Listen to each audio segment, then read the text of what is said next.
المبعوث رحمة للعالمين بشيرا ونذيرا وهاديا إلى الصراط المستقيم.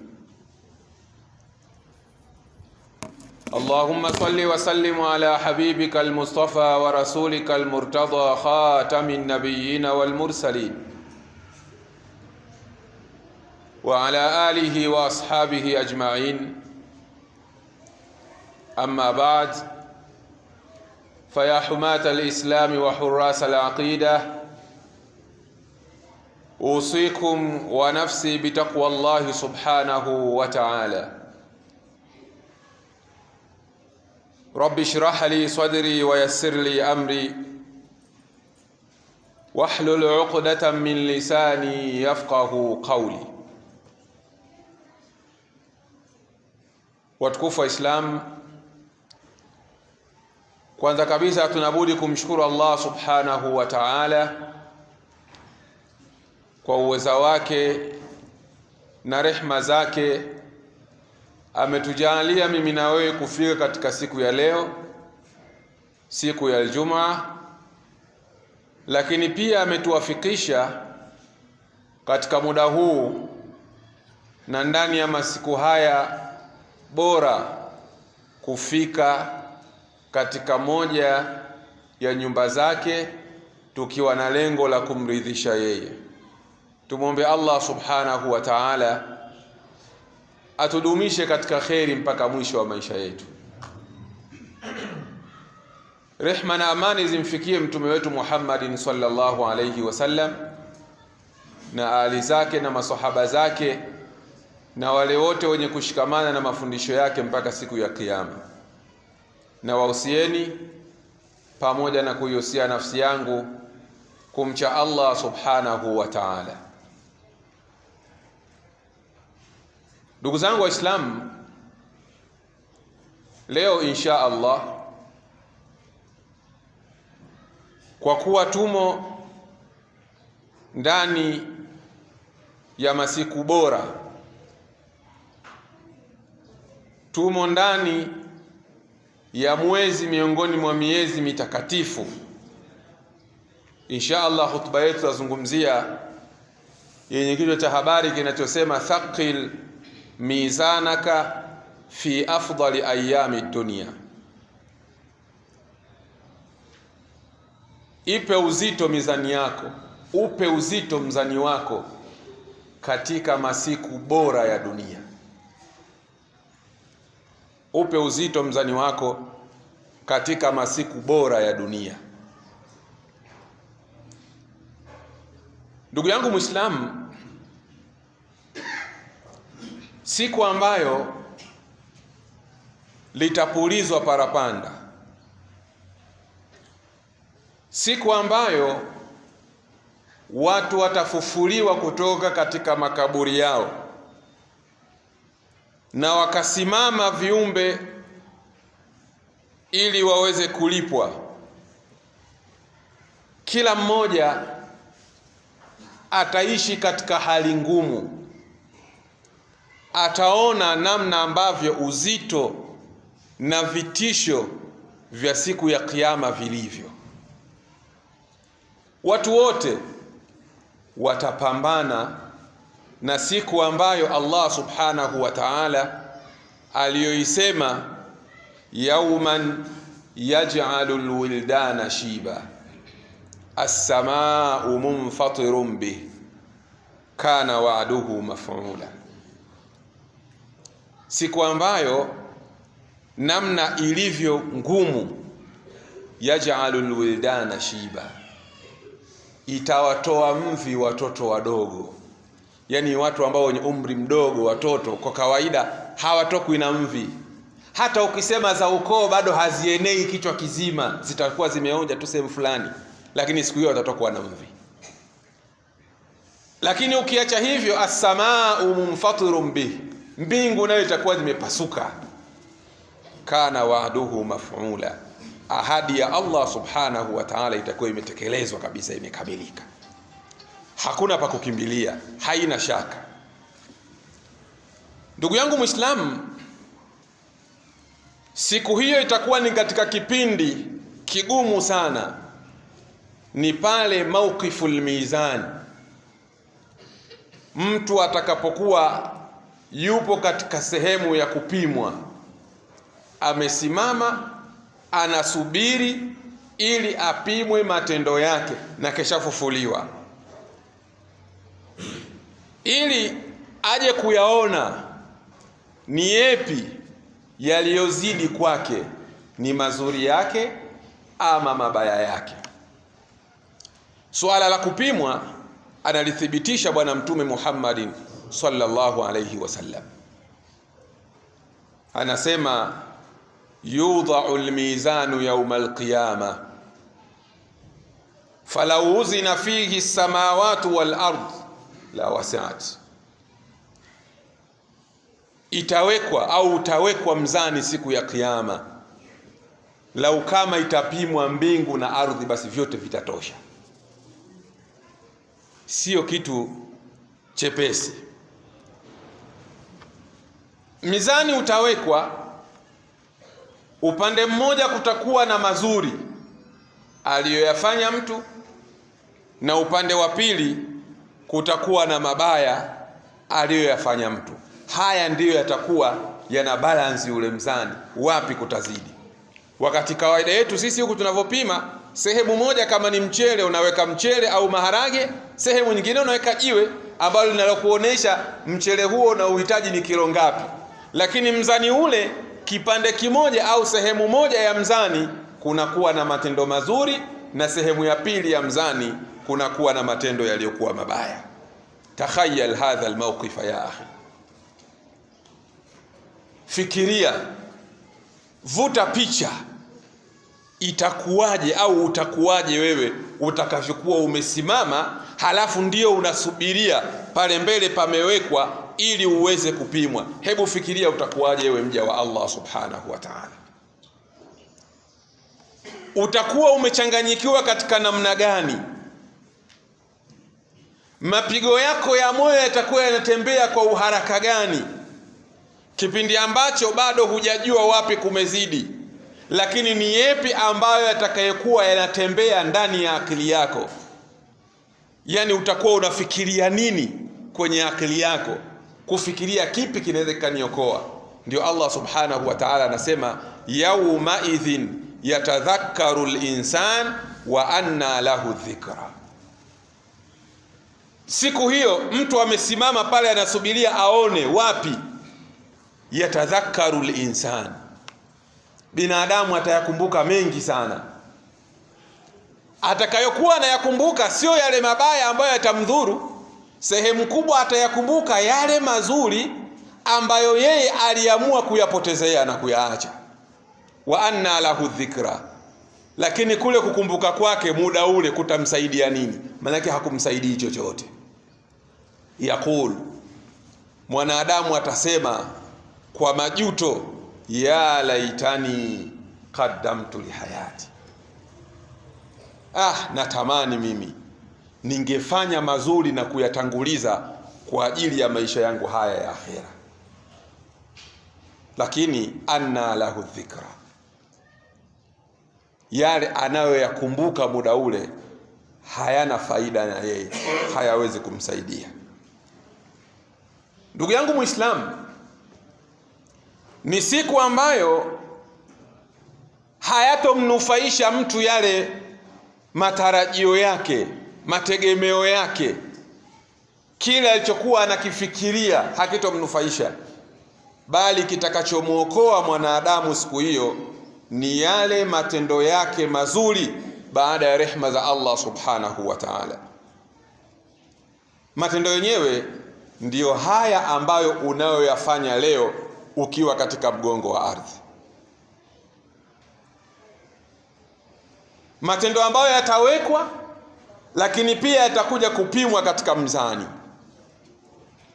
kitu ambacho pengine kinaweza kikawashangaza watu, lugha wanasema kikawa surprise watu siku ile.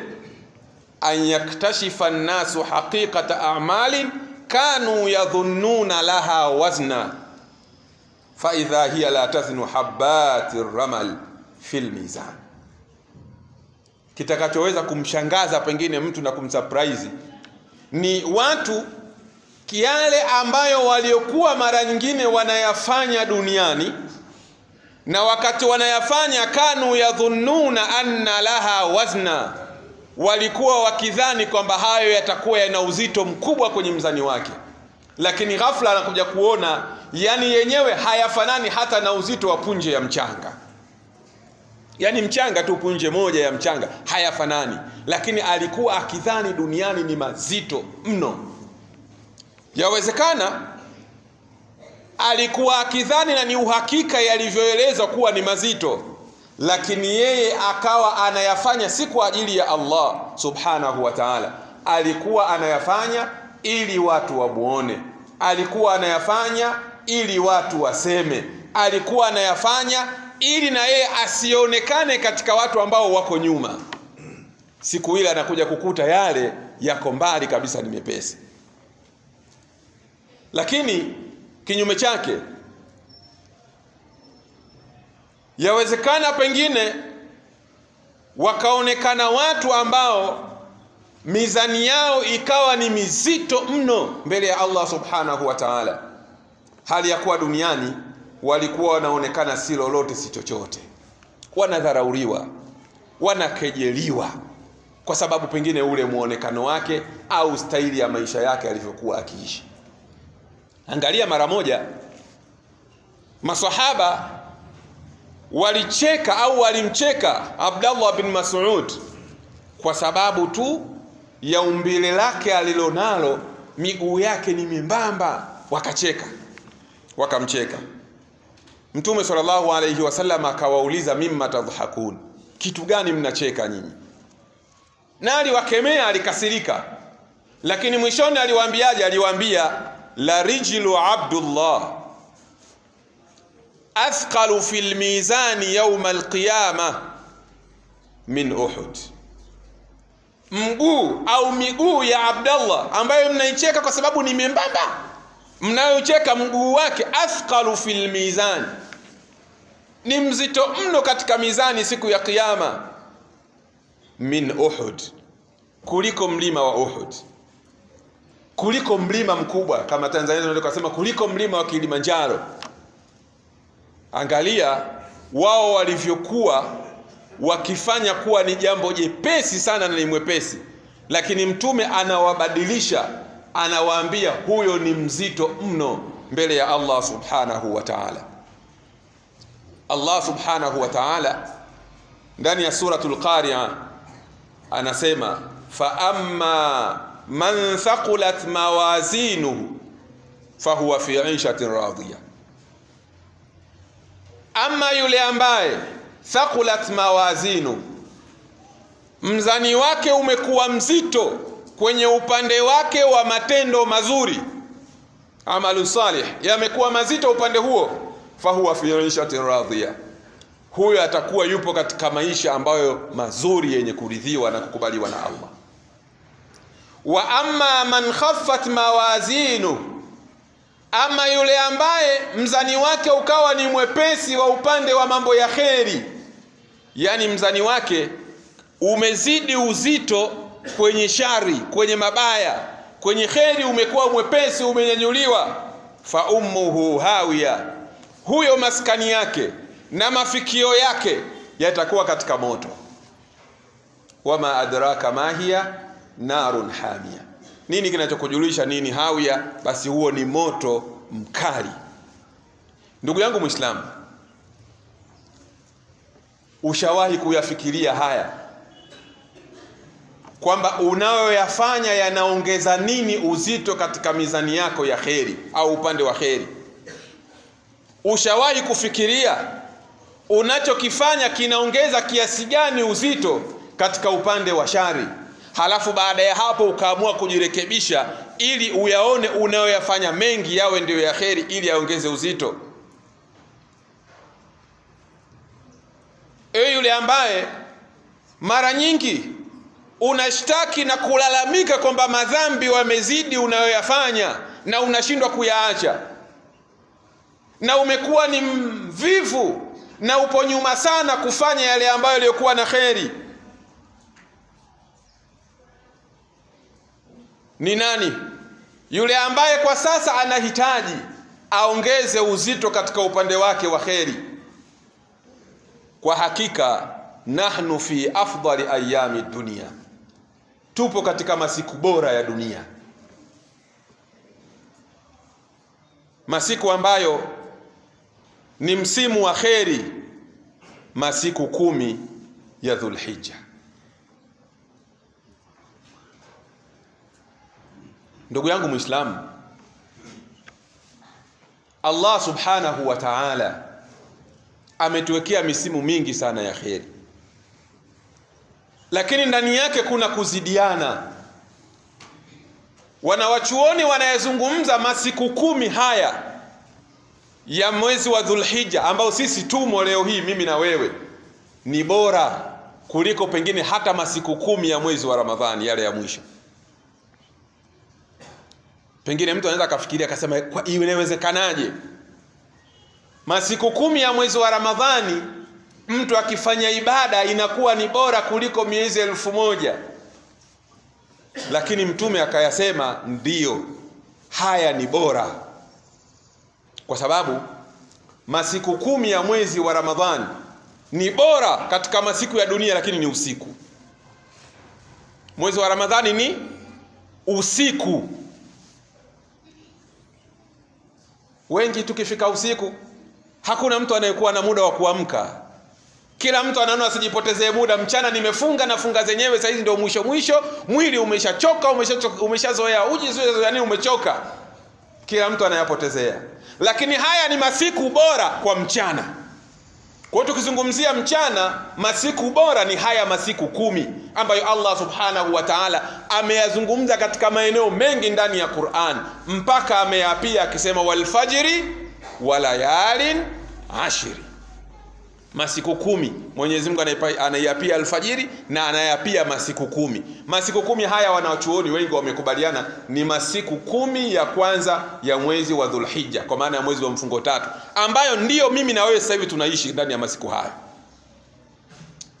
masiku ambayo al-amalu salihu fi hadhihi al-ayami a'zamu ajra wa athqalu wazna wa ashaddu mudha'afa. Ni masiku ambayo mtu akifanya matendo mazuri basi anakuwa na malipo makubwa na yana uzito mkubwa katika mizani, lakini pia yana malipo ya nyongeza kubwa.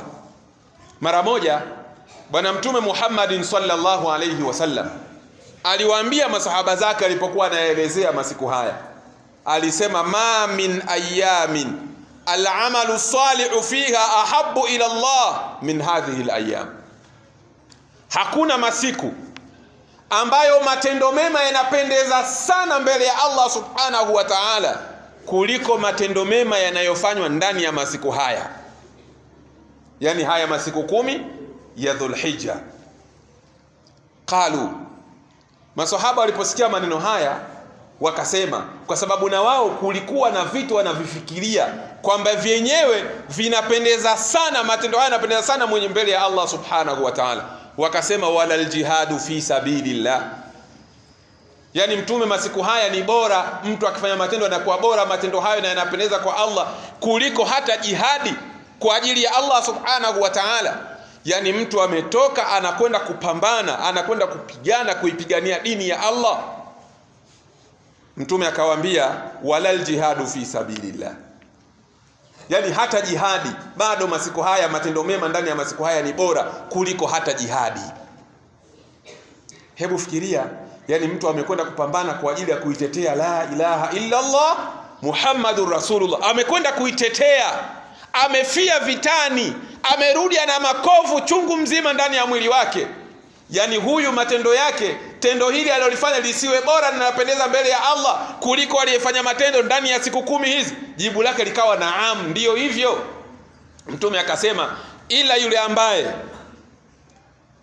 kharaja bi nafsihi wa malihi falam yarji' min dhalika bi shay'in, ila yule ambaye alitoka yeye mwenyewe kwenda vitani na akachukua mali yake pia akatoka nayo kwenda vitani, halafu ikawa hakikurudi chochote, mali iliishia kule vitani na yeye mwenyewe akafia huko huko vitani, yani huyu ndiyo atakayekuwa amemshinda yule ambaye alifanya matendo ndani ya masiku 10 ya Dhulhijja. Ndugu yangu Muislamu, hebu wewe jifikirie, masiku haya machache unapata nafasi ukifanya matendo kuliko aliyekwenda jihadi alafu akarudi, yani katoa mali yake akatoa na vitu vyake akaenda kupambana, lakini kule kupambana kimoja kikarudi, hakikuishia kule vitani, yani wewe bado unamshinda. Thaqil mizanaka fi hadhihi alayam, mzani wako upe uzito katika masiku haya. Ndugu yangu Muislamu, yako mengi ambayo unaweza ukayafanya ukayaona ni ya kawaida, lakini yenyewe ndiyo yanaongeza uzito katika mzani wako. Mfano, takbir, tahlil, tasbih. Yani wewe kukithirisha kusema la ilaha illa Allah, subhanallah, Allahu akbar, haya maneno tahlil, tasbih na takbir ukakithirisha kusema. Na ndio maana kwenye kila maeneo ndani ya masiku haya watu wanajifunza kikubwa mno ni dhikrullah, yani watu midomo yao inakuwa muda wote ni kuleta takbir, tahlil na tasbih, Allahu akbar au subhanallah, alhamdulillah, la ilaha illa Allah, Allahu akbar. Ndio maneno ambayo ukithirisha kuyasema utaongeza uzani katika mzani wako, utaongeza uzito. Lakini pia vile vile swala, kuanzia ya faradhi mpaka za sunna, ukiwa unasali ndani ya masiku haya, basi kumbuka unaongeza uzito katika mzani wako.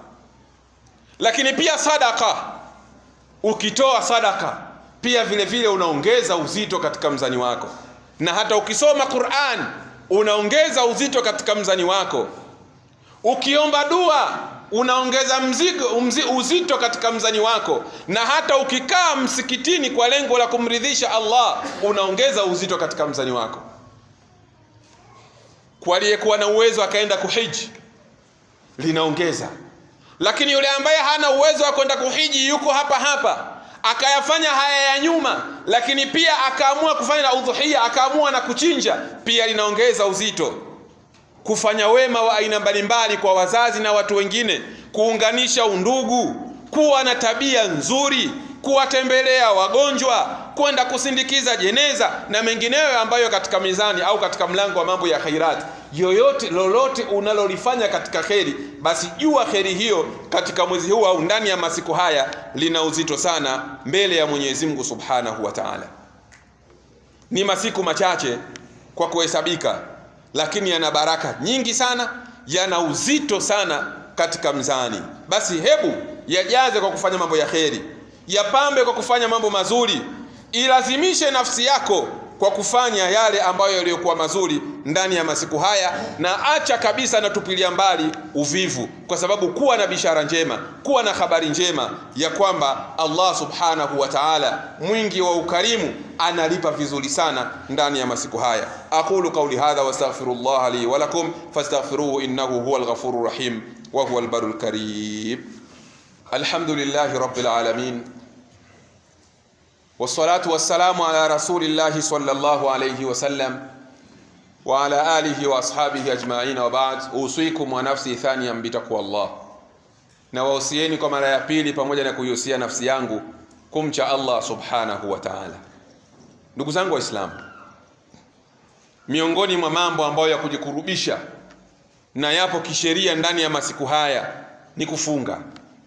Yani mtu anaweza kufunga kuanzia mwezi mosi mpaka mwezi 9, lakini akiyashindwa hayo, basi hasatan al-yawmu at-tasi', hasa ile mwezi 9 ambayo ndio siku ya Arafa, ambayo itakuwa ni siku ya Alhamis. Yani jitahidi utakavyojitahidi, ukishindwa kuyafunga masiku yote basi jitahidi, maana ndio siku ambayo Jumatano mahujaji ndio yaumu tarwiya, wanatoka pale Maka wanakwenda zao Mina, lakini baada ya hapo Alhamis ndio wanakwenda kwenye viwanja vya Arafa, wanakuwepo pale. Basi na wewe pia unaweza kuungana nao kwa kufunga. Ndugu yangu Muislamu, funga hii Bwana Mtume Muhammad sallallahu alayhi wasallam aliwahi kuulizwa kwamba funga hii mtu akifunga unaisisitiza ina faida gani? Mtume akasema yukaffiru sanata almadhiya walbaqiya, ni funga ambayo ya siku moja, lakini ukiifunga basi inakuwa na nguvu ya kufuta dhambi za mwaka uliopo na mwaka uliopita, yani inafuta miaka miwili, mwaka ambao upo na mwaka ambao uliopita. Ndugu yangu Muislamu, hebu jiangalie, siku moja unafutiwa dhambi za miaka miwili. Kwa nini usiitumie fursa hii kuongeza uzito katika mzani wako? Lakini pia miongoni mwa matendo ambayo mtu anatakiwa kuyafanya ni kujikurubisha kwa Allah subhanahu wa ta'ala kwa kuchinja, kwamba mtu aweke azma yake ya kuchinja ile siku ya mwezi 10 kwa maana yaumun nahar, na siku 3 zinazofuata, kwa sababu kuchinja inawezekana ukachinja mwezi 10, inawezekana ukachinja mwezi 11, unaweza ukachinja mwezi 12, na unaweza ukachinja mwezi 13. Hizi siku 4 zote mfululizo zinafuatana, ni siku ambazo unaweza kuchinja. Na Mtume sallallahu alayhi wasallam ametuelekeza yule ambaye ameingia ndani ya masiku haya, kwa maana ameingia ndani ya mwezi wa Dhulhijja na akawa ana nia ya kuchinja, basi akasema fala ya'khudhu min sha'rihi wa adhfarihi shay'an hatta yudhiya, asinyoe wala asikate kucha mpaka atakapokuwa amechinja. Kwa hiyo kama umeweka nia ya kuchinja, labda umenyoa jana au juzi, basi ile nia kutoka hapa usiendelee tena, na kama bado hujanyoa basi usiendelee kunyoa. Lakini hii inamhusu yule ambaye aliyeweka nia ya kuchinja. Kama ni baba anachinja yeye mwenyewe, maana yake ni yeye, kwa maana watoto na wengineo wao wanaweza wakanyoa na kukata kucha. Lakini yoyote aliyeweka nia basi asinyoe wala asikate kucha. Lakini pia hata wanyama ambao mtu anatakiwa kuchinja, ni kuna wanyama maalum na wana sifa maalum.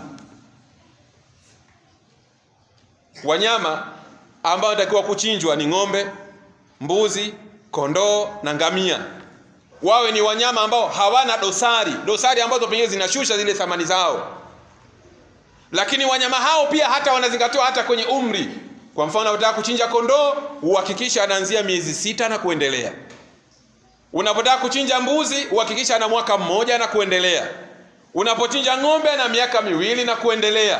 Unapochinja ngamia na miaka 5 na kuendelea. Kwa hiyo hawa wanyama wenyewe pia unawachinja wana vigezo. Sio ujichukulie mnyama pengine kwa sababu ima unafuga au ndio ukaona bei yake ni rahisi, kwa sababu tu pengine anaumwa anakaribia kufa ndio ukaamua ngoja na mimi nichinje huyo. Unakuwa umekosa vigezo. Chinja yule mnyama ambaye Allah subhanahu wa ta'ala anamkubali na aliyewekwa vigezo vikawekwa wazi na Bwana Mtume Muhammad sallallahu alayhi wasallam. Fasalli li rabbika wanhar, swali kwa ajili ya Mola wako, lakini pia uchinje kwa ajili ya Mola wako. Tumuombe Allah subhanahu wa ta'ala atujalie matendo yetu tunayoyafanya yawe ni kwa ajili yake na yawe yana uzito katika mizani yetu siku ya kiyama. Allahumma arina al-haqqa haqqan warzuqna ittiba'a wa arina al-batila batilan warzuqna ijtinaba. Allahumma ighfir lil mu'minina wal mu'minat wal muslimina wal muslimat al ahya'i minhum wal amwat bi rahmatika ya arhamar rahimin. Walhamdulillahi rabbil alamin wa aqimis salah.